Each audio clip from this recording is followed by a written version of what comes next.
ngayong summer, tsaka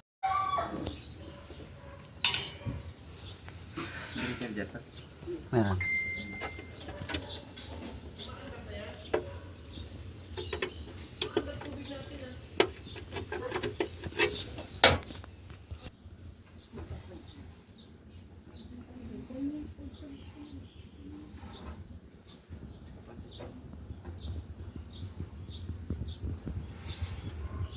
Parang may leak na yung capacitor. Pero try natin.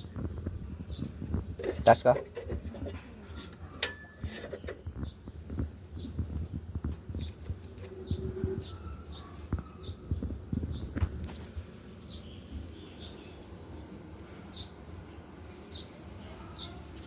Ha?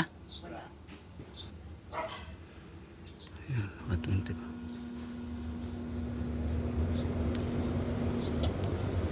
Kapasitor nga.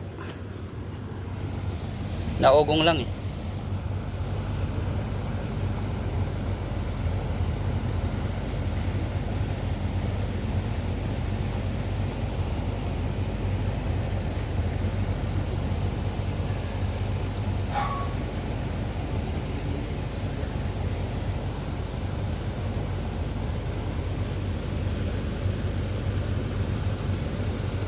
Maandar naman yung pan.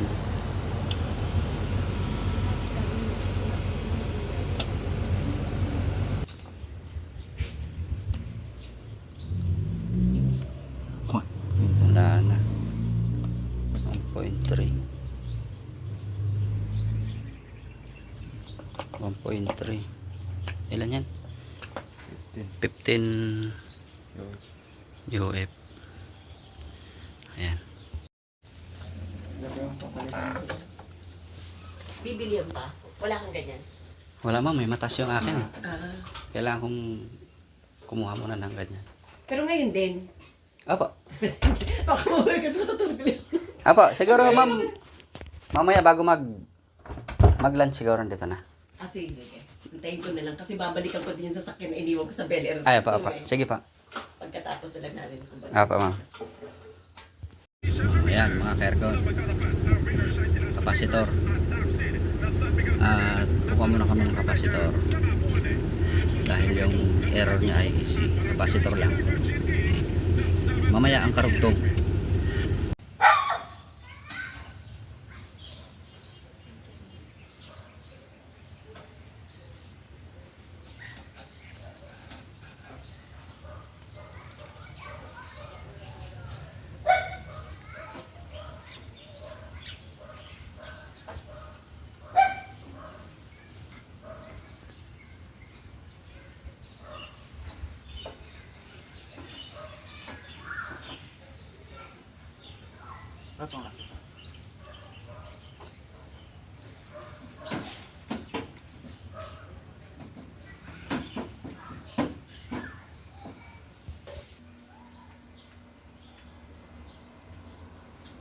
Kumana na.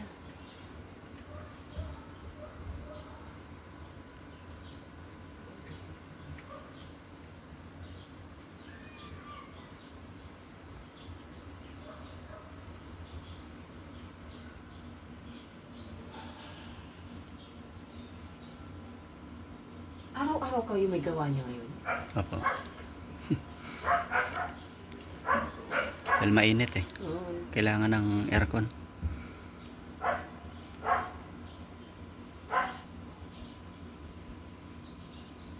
Noon, yung sa labas ay mainit pa. Nasa 25 pa. Hindi ba niya naabot yung lamig?